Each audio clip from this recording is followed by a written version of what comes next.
Les nuits vous paraissent longues, vous ressentez de la frustration, du stress, du mal à dormir, vous êtes à bout.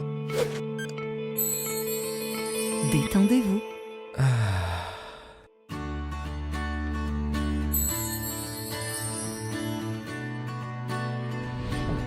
Réduction du temps d'endormissement, diminution des réveils nocturnes, relaxation. Une bonne nuit, ce n'est plus un rêve. Ce produit est un complément alimentaire sans dépendance disponible en pharmacie. N'hésitez pas à demander conseil à votre pharmacien. Mérinal, notre priorité, la qualité. Radio M, le café presse politique. Daïra veut co-animer le CPPA avec moi parce qu'elle a déjà fait, mais c'est ton droit, tu sais, tu peux le faire aussi. Mais comme tu seras présente avec nous chaque mercredi, c'est comme si c'était ça. Elle va pas le présenter mercredi prochain. Non, par contre, le 26 février, tu vas présenter le café presse politique de Daïra. Elle vient de l'apprendre en direct. En direct, elle ne le savait pas. C'est le premier anniversaire du Hirak, c'est une date très importante.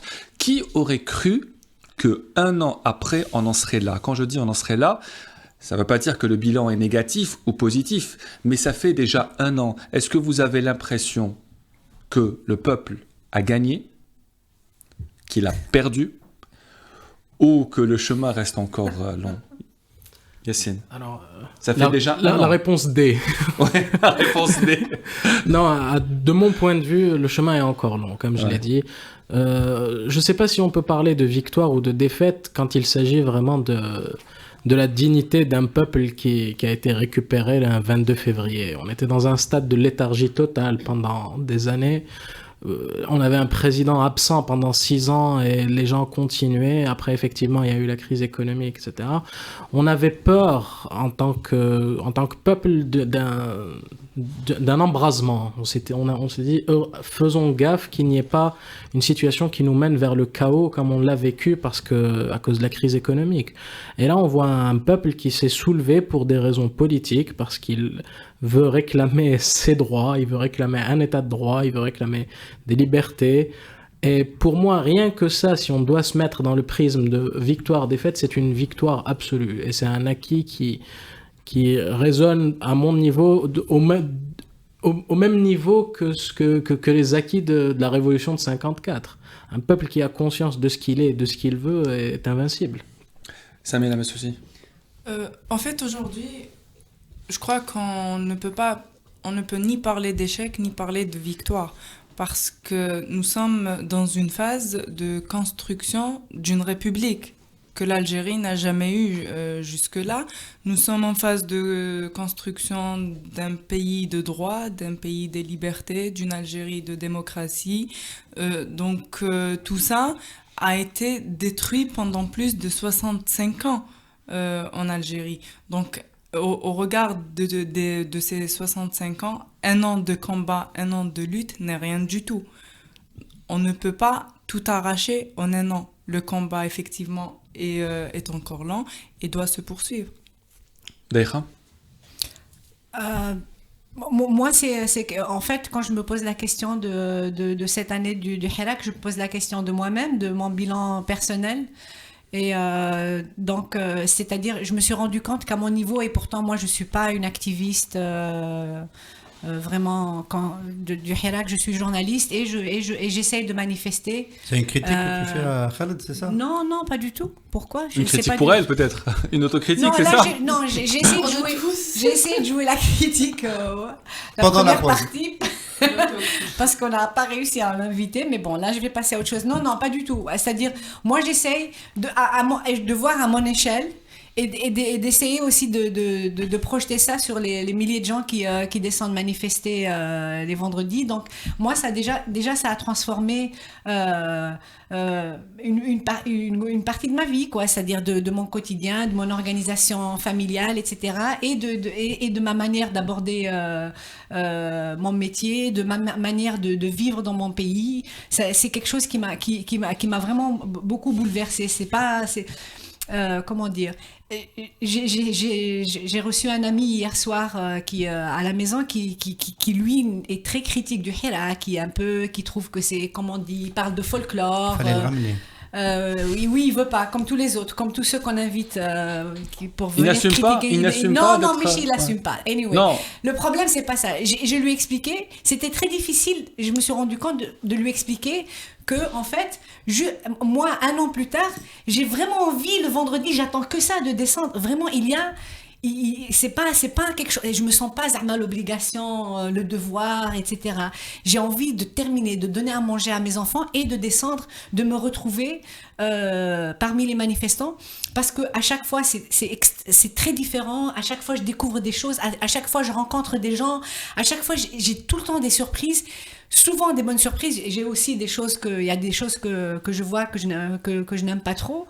Mais il y a un volcan qui continue malgré tout, et ça c'est complètement c'est miraculeux pour moi. Et je pense que il y a aucune raison pour que ça s'arrête. Hein. Votre bilan, Linda? En fait, au début, comme a dit Deira tout à l'heure, il y avait des millions d'Algériens qui sortaient dans les rues, ici à Alger ou ailleurs. Et maintenant, c'est des centaines de milliers seulement. Mais c'est des centaines de milliers d'Algériens engagés. C'est plus qu'avant, les gens nous disaient, voilà, vous sortez juste pour se balader. C'est des gens qui viennent pour chanter, danser. Le Hirak, c'est folklorisé. Mais actuellement, non. Nous avons des gens engagés, des gens qui savent ce qu'ils veulent, même si on a besoin de la masse qui était au début. Mais à chaque fois, moi, ça m'encourage. Chaque fois que je descends, que je discute avec les gens, que je leur parle, que dans le cadre professionnel, pour faire des reportages ou des papiers de fonds pour Maghreb émergent ou autre, on découvre que tous les gens qui restent, c'est des personnes engagées, et c'est très, très encourageant. Et ça veut dire que le Hirak a encore le souffle et peut encore continuer longtemps. Est-ce qu'on pense aussi la même chose quand on est un détenu d'opinion? Est-ce qu'il y a chez certains détenus cette tendance à vouloir faire marche arrière, à vouloir abandonner tellement on est atteint par cette détention, ou est-ce que, comme c'est le cas, ou est-ce que c'est le cas pour vous? Non, la question c'est pour vous, Samia Messoussi, mais est-ce que vous, c'est aussi les autres? Ben, bizarrement, ça devait être le cas, mais c'est pas du tout le cas.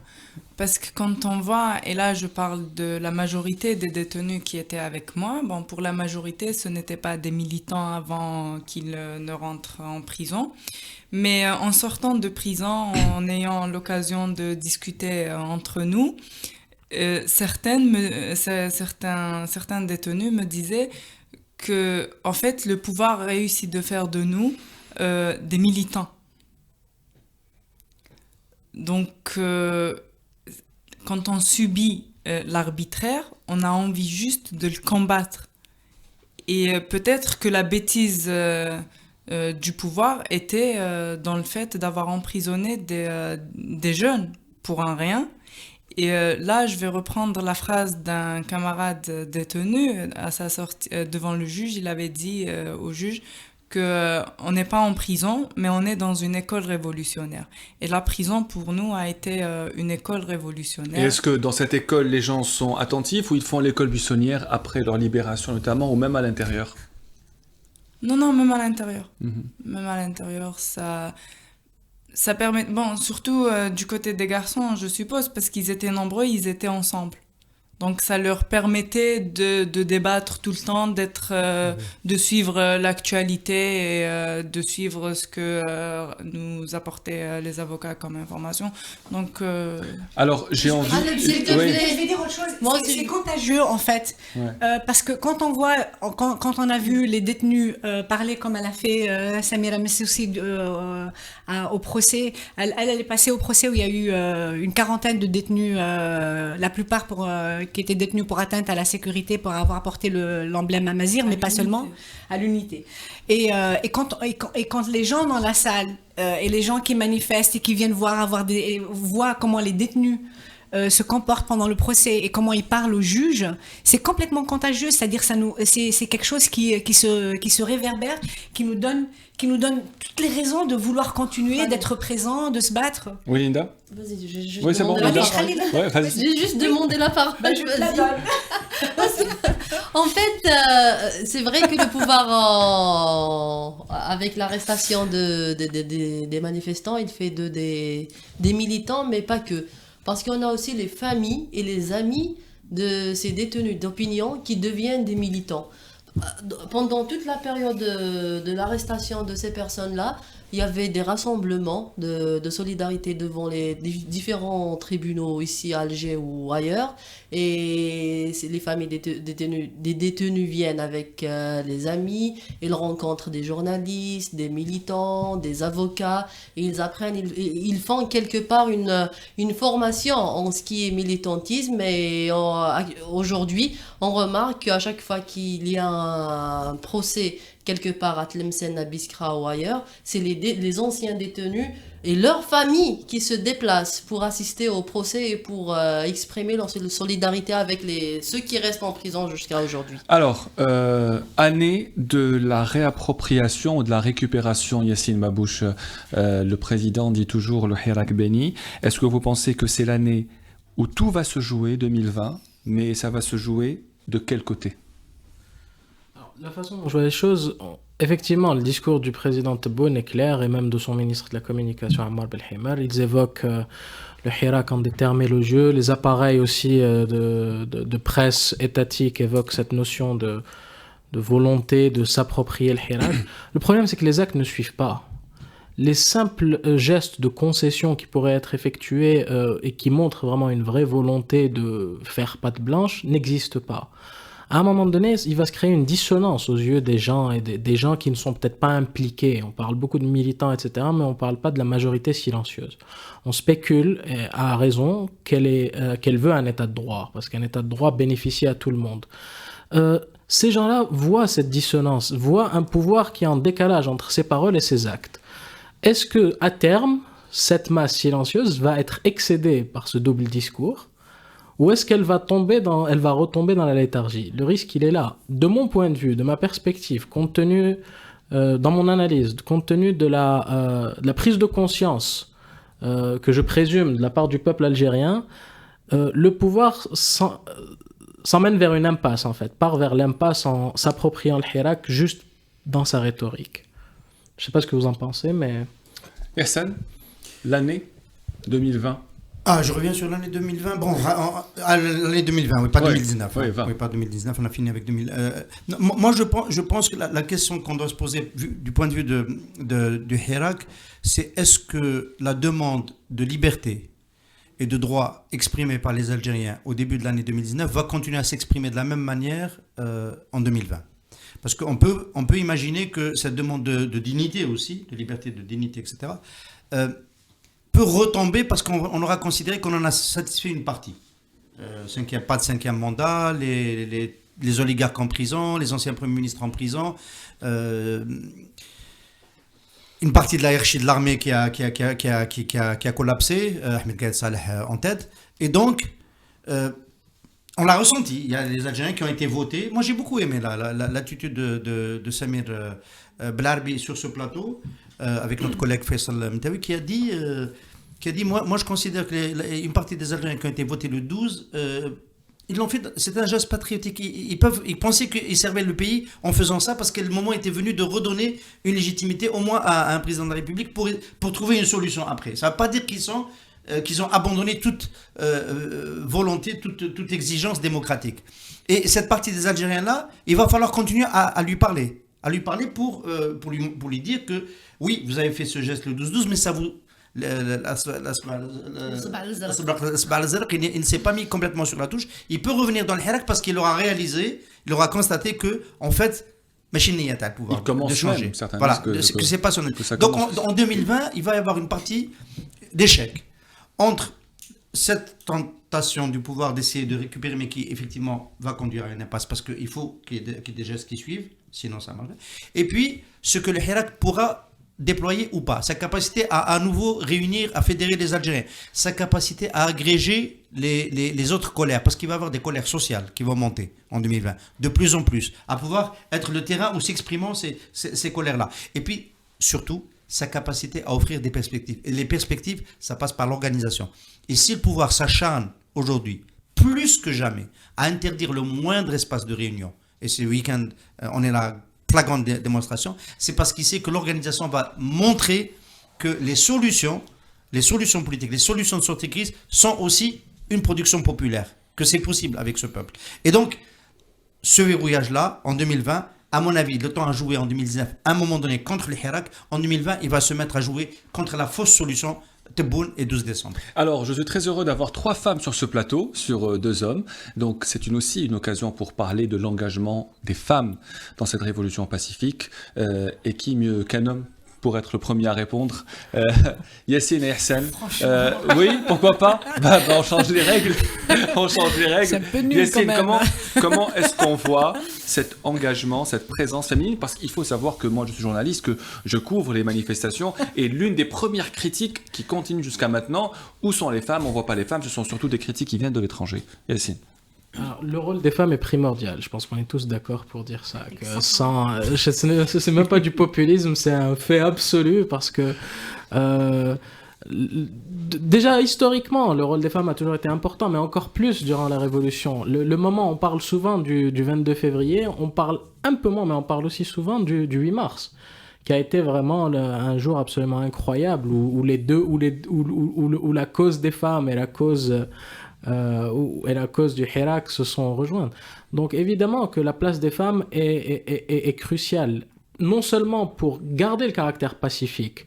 Bon, je suis peut-être un peu trop dans la caricature, mais les hommes avec leur tendances guerrières qui sont calmées par des femmes, mais il y a une réalité dans cela. On l'a vu déjà dans le Hirak. On a vu dans le Hirak des jeunes qui étaient tentés forcément par la tentation de la radicalisation, qui ont bénéficié de la position et de la présence de femmes pour maintenir le caractère pacifique. Pour moi, c'est très important que le rôle que jouent les femmes, évidemment. Pour moi, ce qui est le plus important, c'est vraiment qu'il y ait la question de l'égalité, qu'elle soit posée au niveau du Hirak. Autant que, évidemment, la présence des femmes, autant que le caractère pacifique ou autre du Hirak. Moi, je pense qu'il est vraiment nécessaire que cette question soit acceptée par tous ceux qui veulent s'organiser pour demander un véritable état de droit. Je discutais tout à l'heure avec Samira Messoussi, elle était détenue à Al-Harrach du côté femme, et elle, on a voulu l'obliger à mettre le hijab, donc pour aller au tribunal, pour aller faire une radiographie. Et pourquoi? Il y a une loi dans ce pays qui dit qu'il faut mettre le hijab quand on est en prison. Il n'y a aucune loi. Il y a des femmes qui découvrent, et beaucoup de femmes ne savent pas, qui ne sont pas contre le code de la famille, etc., découvrent en fait leur situation de sous-citoyenne quand elles vont par exemple faire le passeport de leur fils ou de leur fille. Et moi on me l'a fait. رحت ندير الباسبور تاع وليدي قال لي جيبي باباه قلت له انا باباه وعلى نجيب باباه. Il n'y a aucune loi pour que ce soit. Et en plus de ça, il y a des lois qui sont contre nous, où on est complètement considérés, non pas comme des citoyennes, mais comme des sous-humaines. Et ça, il faut que le Hirak, il faut que ça soit au cœur du Hirak. Parce que ça, c'est aussi, c'est toute la question de la Dawla Madaniya qu'on veut. Et on ne veut pas que ça soit une Dawla Askariya. Mais on ne veut pas non plus, je pense, ou alors il faut que le débat soit posé, que ce soit une daoula diniya non plus. Et Samira Messoussi, vous étiez militante à l'intérieur de la prison sur ce volet notamment, on voulait vous imposer à mettre le foulard, même si nous à l'extérieur on avait un discours assez différent. Alors comment est-ce que vous voyez le rôle qui a été joué par les femmes dans cette révolution? En fait, cette révolution a réussi déjà à libérer le citoyen. parce que personne ne s'en doutait qu'il viendrait le moment où le peuple algérien sortirait dans la rue avec cette détermination, avec ce nombre, et que ça allait durer autant de temps en fait. Donc la femme, ce n'est qu'une partie prenante de ce peuple. La révolution a libéré le peuple, la révolution a libéré la femme. Donc aujourd'hui, la question de la femme, oui, ok, on est d'accord pour l'égalité, etc., etc. Mais ce n'est pas le seul chantier qui doit être revu en Algérie. Tout est à refaire en Algérie. Tout doit se discuter, y compris la question de l'égalité. Mais on doit discuter sur toutes les autres questions, vu que tout est à reconstruire. Vous êtes d'accord sur la question d'égalité ? Moi, je veux aborder un autre point. Oui. Je reviens sur le point que Yassine a abordé par rapport à l'aspect pacifique du Hirak et la présence de la femme. Oui, ça, c'est la femme, je peux dire, qui a maintenu cet aspect pacifique. Mais ce n'est pas parce qu'elle calme les hommes qui sont les hirakistes comme elle, mais parce que le système ne sait pas gérer un hirak avec des femmes, et qui dit femme dit famille, parce que les femmes viennent avec leurs enfants, parfois on trouve aussi des femmes âgées, donc c'est très difficile pour le pouvoir d'utiliser la violence contre de telles manifestations. Donc la femme et la famille ont fait que ce hirak soit pacifique. L'autre point que je veux aborder, c'est que le pouvoir a tout fait pour faire sortir la femme du Hirak. En commençant avec les interpellations, la violence policière, pas etc. uniquement avec ce qui s'est passé avec le carré des féministes au début du Hirak, avec les militants du MDS et de Raj qui ont été dénudés dans un commissariat à Berraqi, et dernièrement avec le Baltajia qui a agressé le Hirak, qui filmait eux-mêmes les scènes de cette agression, et c'était très grossier.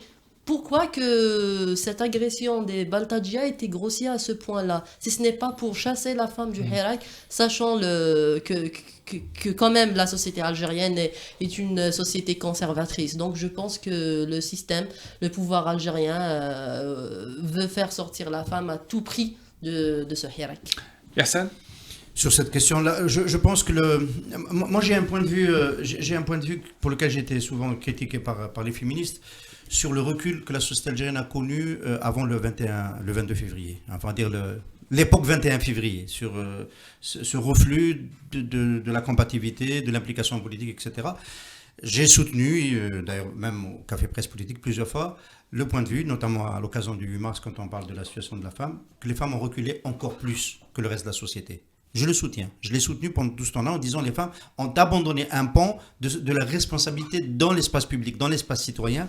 Et donc, le mouvement féministe de ce point de vue-là devait d'abord remobiliser sur cette partie-là, l'occupation de l'espace public, le partage avec le patriarcat. Contester au patriarcat l'espace public, parce que l'espace public est patriarcal.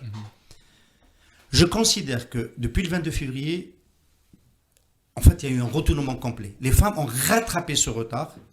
Évidemment, elles n'ont pas redistribué cet espace-là de manière équitable, mais elles ont fait un bond en avant en l'occupant de manière spectaculaire. Ce qui, à rebours, confirme qu'il y avait un grand retard. Aujourd'hui, cette présence massive, notamment les premières périodes, mais maintenant on a pris l'habitude, on a l'impression qu'il y en a moins, mais on a pris l'habitude de voir les femmes dans les marches, c'est la première bataille. L'espace public n'appartient pas qu'aux hommes. Et quand c'est possible dans des manifestations de cette manière-là, ça change complètement la donne. Et c'est vrai que le pouvoir a été complètement déstabilisé par cette présence massive des femmes dans le mouvement populaire du 22 février. Qu'est-ce qu'on peut faire avec cela ? Politiquement, c'est un autre débat. C'est trop compliqué de l'aborder aujourd'hui, mais je pense que c'est en tous les cas un gisement sur lequel on peut bâtir un état de tolérance, de liberté et d'égalité. Merci Hassan Radi d'être venu, merci Linda Abou d'être venue, Daïra Dridi aussi, Sabine Amassoussi, merci. Je suis personnellement admiratif de votre courage et très heureux que vous soyez avec nous au CPP. Merci Yassine Babou, c'était votre premier CPP et certainement pas le dernier, n'est-ce pas ? Merci à vous, avec plaisir. D'accord, il faut juste le prévenir 3 semaines à l'avance pour qu'il se prépare, c'est tout. Merci à vous tous pour votre fidélité. Mercredi prochain.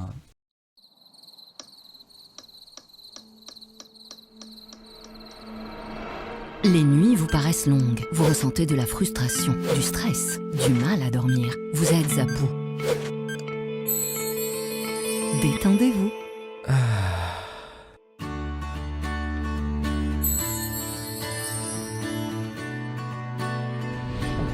Réduction du temps d'endormissement, diminution des réveils nocturnes, relaxation. Une bonne nuit, ce n'est plus un rêve.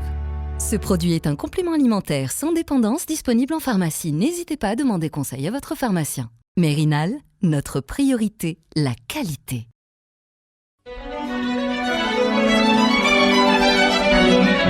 Pour bien s'entendre, il faut bien s'écouter. Rendez-vous sur M, la petite radio du Grand Maghreb.